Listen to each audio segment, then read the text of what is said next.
So what we will do now is we're going to move to a legislator's view of FOIA with Senator Dan Sullivan, who is currently representing the Senate District 21 from Jonesboro. Senator Sullivan is a passionate FOIA advocate in the legislature. He's been involved, last session I know was involved in various open sunshine bills and legislation. He's been I think a three-term member, right? State representative, now is a state senator, but probably even more important than that, he spent 39 years educating our children, coaching, and then, gosh, he just the list continues to build. But then he was in healthcare, provided meaningful work. He's been married for 31 years. So with that, I'm going to present you Senator Sullivan. Let me get all this out of here.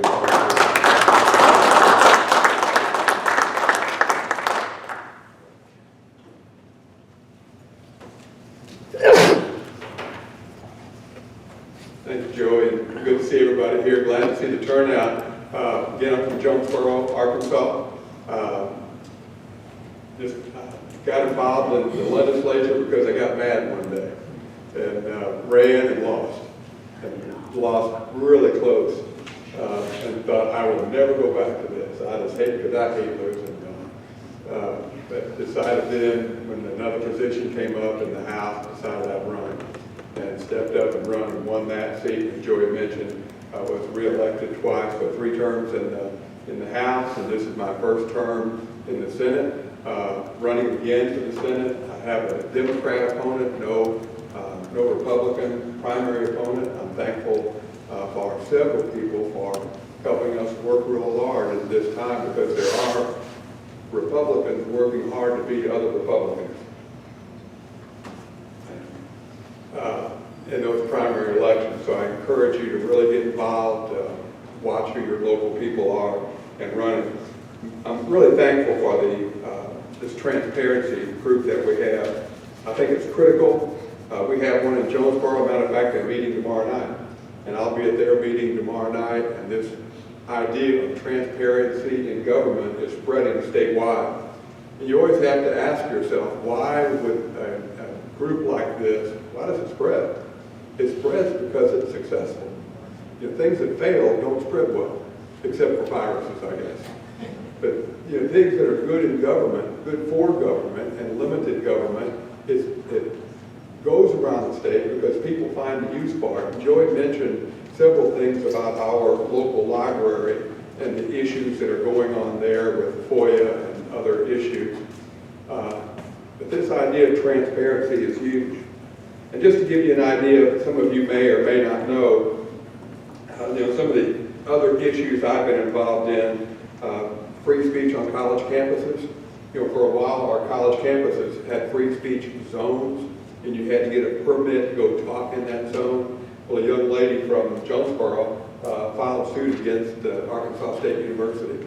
And as a result of that, I became the primary sponsor of free speech on college campuses. And we passed that legislation pretty much overwhelmingly, and ASU actually worked with us. That legislation became model for all colleges around the nation. We were some of the first to file that. I was one of the leaders in Jonesboro. Our business people came to me when COVID popped up and said, Dan, we're going out of business. We just can't sustain this. You remember when we had 3 levels, level 1, 2, and 3? They said, we can't live on level 1. We're going out of business, we'll lose our money, especially our small businesses. So we got together and had a conversation with the legislature, with the governor, and we said, Northeast Arkansas is going to open up Friday. They said, well, we're not at level 2. We said, well, we're going to level 2. And we're not going to tell you how we're going to do it, but we're slowly going to open up. As a result of that, we became what became known as the Free State of Northeast Arkansas. And I'm proud of that. We worked real hard to let folks know the government would not tell us how to run our local business, and we would manage it. When the state closed down at different levels.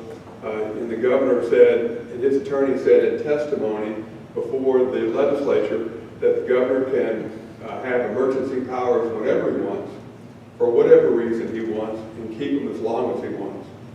So I and several other legislators and a couple of citizens filed a lawsuit against that, and it wasn't about COVID. It was about the executive power in the state of Arkansas. We filed that lawsuit. It failed in a Little Rock court. We took it to the Supreme Court, and because of that kind of pressure, Joy mentioned this too, sometimes you just have to file a lawsuit. Their checks and balances are there for a reason.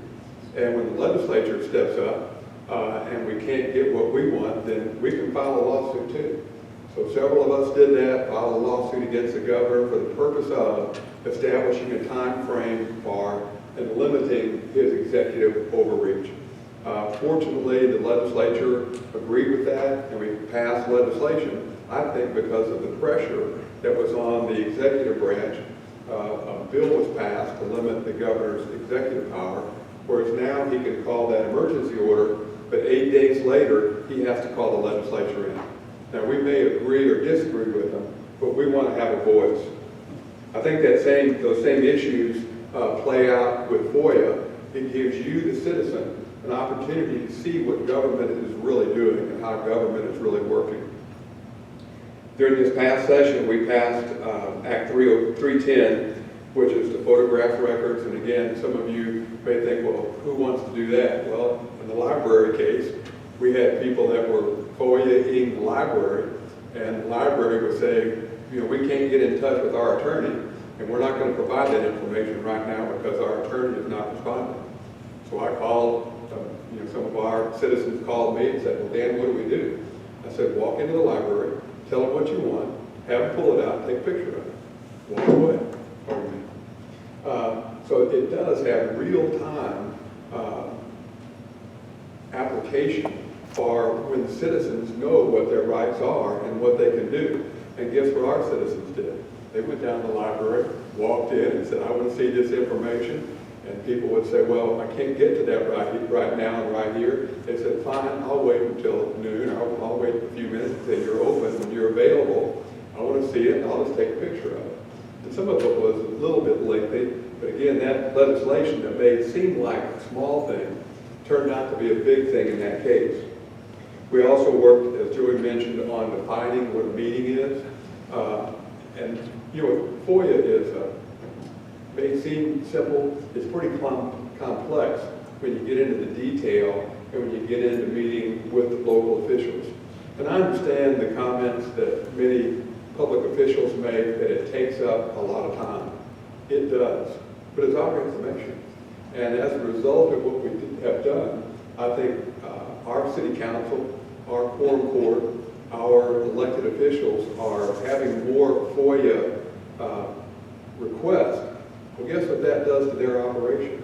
They try to streamline their operation so they can meet those requests more efficiently. That's a good thing. When our request for information changes their behavior, that's a good thing for the citizens. And I like that our people are doing that.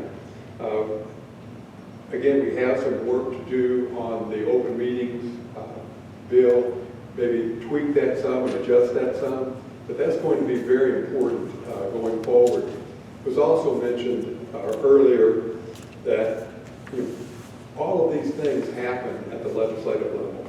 And if people are doing requests for information that are too time-consuming for our officials, then there's going to be pushback from groups like the Municipal League and the county associations and different associations. Those folks who represent our county officials are going to go to the Municipal League and other organizations who lobby us to make it easier for them, not for you. That's their job. I don't blame them for doing their job. I understand it, but that's who lobbies and has quite a bit of influence at the legislative level. I won't ask for a show of hands, but I doubt if there are many of you that have a lobbyist or belong to a group that has a lobbyist. You just can't afford to do that. But our state and city officials do have people, they pay to lobby for them, and they're very influential. donating tens of thousands of dollars to groups like this, so to legislators and state officials. So I think it's very important that you have advocates for the citizens and advocates for groups such as this. Every movement needs a champion. And if you don't know who your champions are, then you're in trouble. You're in trouble. You better know who your champions are and support them here at the local level. Help the legislators who understand what FOIA is, who understand what transparency in government means. Help them to do that. You know what I do as a legislator? We ask for information quite frequently from agencies. I don't know if you heard, but PBS, I think, did some unwise things with your money, and I challenged that and took a lot of heat for it. But I asked PBS for a lot of information, and I didn't make that request just offhand. I asked them for how many people, one of their big claims was, well, we provided television and programming during the pandemic for kids. I said, okay, how many kids watched it? So, well, we don't know. I said, so you're doing programming and you don't know how many people watch your program? I said, you spent $4.5 million hiring a company back east to do programming for you. Show me the bid. Well, they said, well, we didn't bid it out. I said, so you're spending $4.5 million and no bid? How many other no bids do you have? There were several other questions, and I actually got a whole bunch of emails from them. We don't have to FOIA, because they know if I ask for information and I don't get it pretty quickly, they'll be down in front of a legislative committee in a week or two and have to answer publicly and account for it and say over TV and the world that we do not bid our contracts, and we have no idea how many people are watching our programming. They said, well, we do sports programming now, and we televise the championships of all of our state championships. I said, well, that's really great. How many people watch it? Well, we don't know, but you're paying for all that. So when I say, look, you can answer it to me, or I will have you in front of a committee, the only way you can get that, two ways, I guess. One is call me, or call your state legislator to get that information, or you can do a FOIA request and find that, and then help us publicize that information. Again, that doesn't speak to FOIA, it speaks in a huge way to transparency. I can't tell you how many articles were written and emails that I got and angry people about PBS because they want to watch their cooking shows and Big Bird and those guys, and I'm fine, watch them. But there's a lot more down there than this, and if people don't know it, then they struggle. I have a clip from a very obscene, it was called The Gospel of Eureka. I don't know if you've ever heard of that, but you can look it up on the web. That was promoted and published on our PBS programming. Folks, it is obscene. They're whipping Christ in loincloths and doing some things that are just really terrible. Our PBS people did that. So when people would email me and say, why are you after my cooking show? I sent them a clip of that. And some of them didn't answer. That was it. Some of them said, sorry, Dan.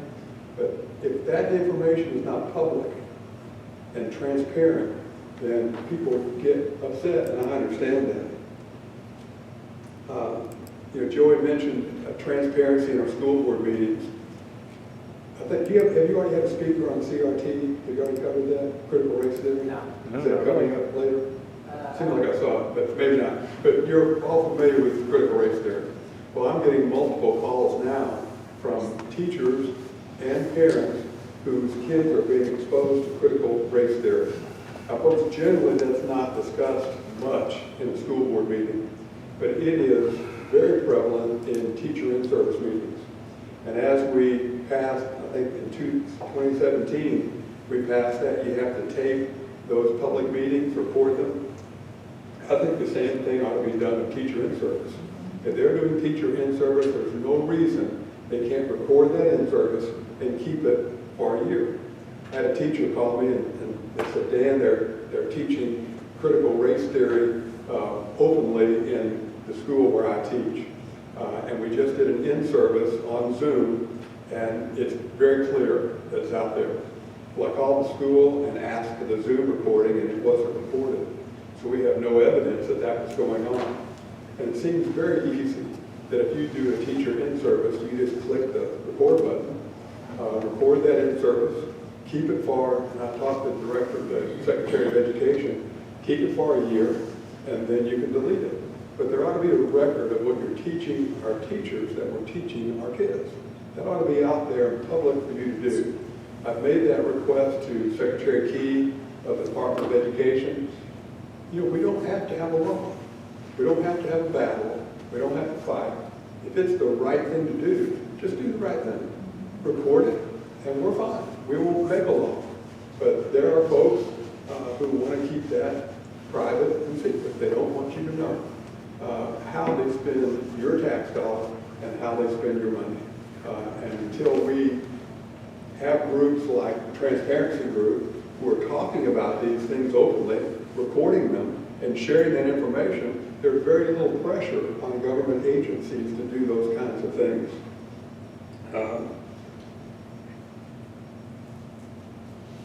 Sure, I got a few notes here. Our library board, again, transparency. You know, our library board in Craighead County, I don't know how yours operates, but our library board is autonomous. In other words, once that someone is appointed to the library board, the judge or the city mayor could unappoint him, I guess, but they're very hesitant to do that. I don't blame them. I understand the politics of that, fighting that battle. But the way, when that board decides, like in Craighead County, our library just suspended the mask mandate last 2 nights ago. We're one of the last ones in the nation to do that, in the nation. Many states have ended mask mandates statewide, but our library, because the library board assumed that authority, kept that mandate in there. And they only removed it Tuesday. But guess what? They could bring it back tomorrow and pass it again because there's no accountability there. So I'm hoping, and this is my suggestion to our court, our city councils, and you may want to look into this. You know, the library director has great discretion in what kind of material is there. And when Joey talked about obscene material and pornographic material, it is. It's very obscene, and there's no discretion there. In my opinion, they're not using discretion properly, I guess. And I'm going to propose, and hope our quorum court will provide legislation that says that the quorum court and the city council must approve all library policy, including their funding. That gives a check and balance that is there. The library could say people have to wear white socks coming in to the library, and there's no check and balance there. They do what they want. So this transparency in government feeds into that too, that we help people be accountable in government for the rules they make. Our whole system of government is based on that. You know, we can't change a comma in the transparency laws and in the FOIA laws in state law without having the legislature meet. Not a comma or a period. Yet our library boards get to do what they want. And you have other boards, your commissions in your county, the airport boards and all those. You have all kinds of different commissions. At some point, there has to be some accountability to that. That's what this group is bringing out, and I hope you'll ask in your county, in your area, wherever you are, what accountability does your library have? If you'll remember, that turned the whole nation on its head in Virginia. Remember that? In the recent elections in Virginia, where they wanted to train, the parents wanted to know about what they're teaching in school, and the governor said, "You got no business knowing what's going on in our school." Boom, he was gone. And that transpired naturally. The same thing can happen with your county libraries and your county governments. The transparency opens things up. Because I know I, as a legislator, often say, wish they'd quit asking me all those questions. I'm getting tired of answering all of this. But that's what we do. We're elected to answer those questions. And if we can't, then we have no business doing this. Jonesboro is 3.5 hours away. Of course, when you drive here from Jonesboro, you had to stop at the top of a hill in order to talk to anybody between here and Mountain Home. You got to stop and talk.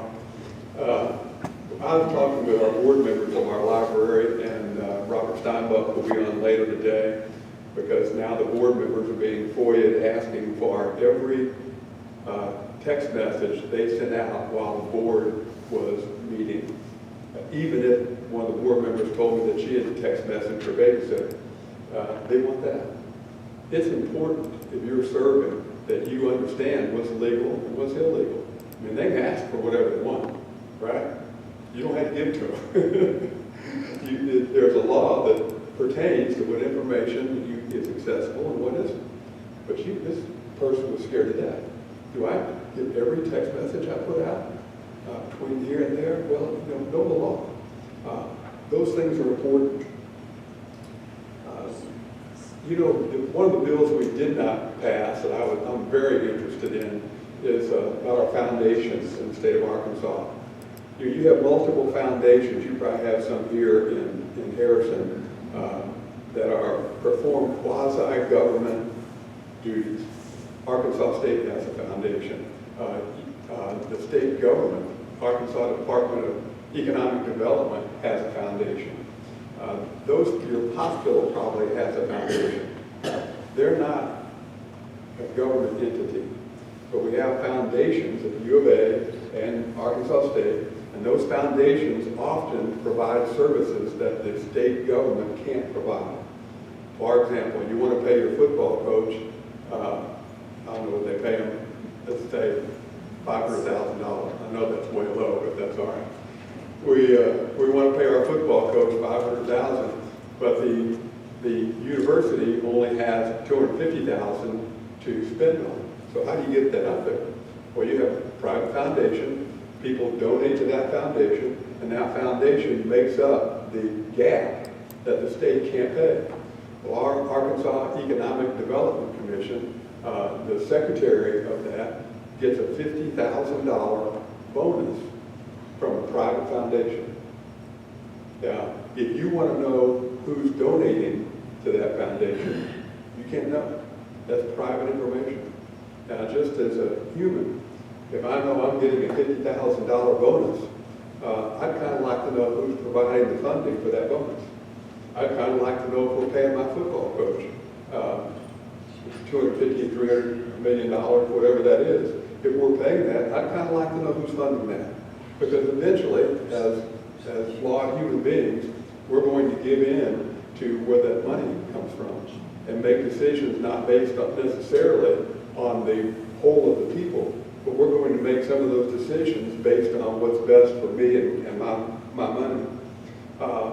Joey, I'm running close to time. Do I need to wrap it up here?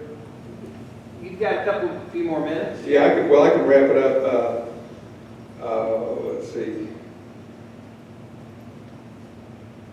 I guess what I want to leave you with is let's be very careful in frivolous questions, because this is going to come before the legislature again, probably this session. We're going to try to strengthen some of the FOIA, but there'll be people battling against that.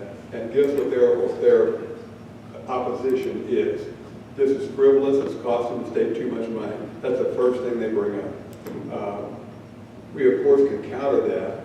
So I'd often ask you to be cautious in doing that, but be active in asking for information first without doing a FOIA request.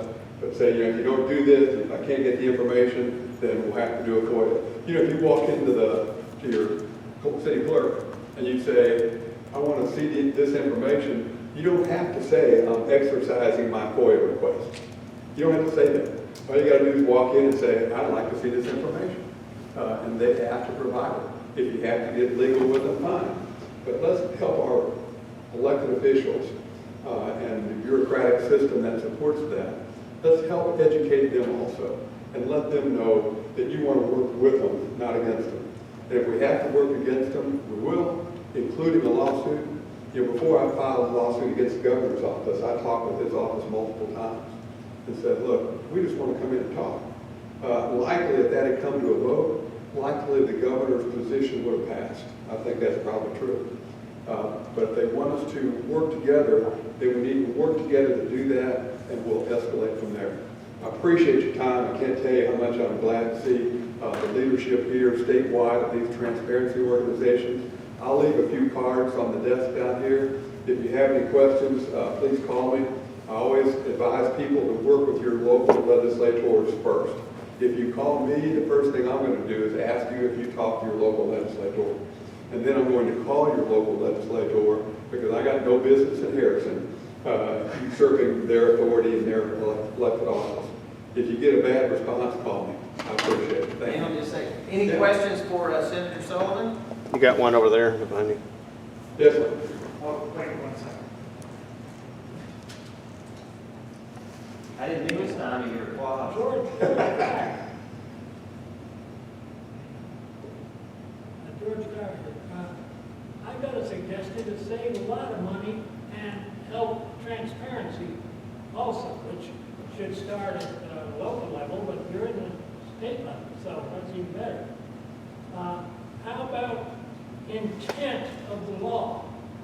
How about some kind of maybe a resolution or amendment to the Constitution? He's too far away. To put the intent of the law as part of the law. Think how much legal money that would save our taxpayer money. That would save. Actually, there is a written intent of the law. Often it comes in the first segment of that, but people that want to get around that, it's pretty easy to get around. But every law we pass has an intent with it, and that's, you can access What that. I'm talking about is an intent in the law that is the only part of that law. In other words, this is illegal. Some lawyer can't argue that, well, this, and that type of thing. Well, I think the law is in writing the law, that is our intent, to write it so that it can't be disputed. Obviously it is. Well, we can have a discussion after this about that, but the intent, the reason we have a law is to lay those things out. We often write, I think every law has a general intent, and the law itself specifies the intent. But I'm glad Joey and other attorneys have a job, and if we did it that good, none of our attorneys would have a job. I appreciate the comment. I'll be glad to visit with you afterwards. Thank you.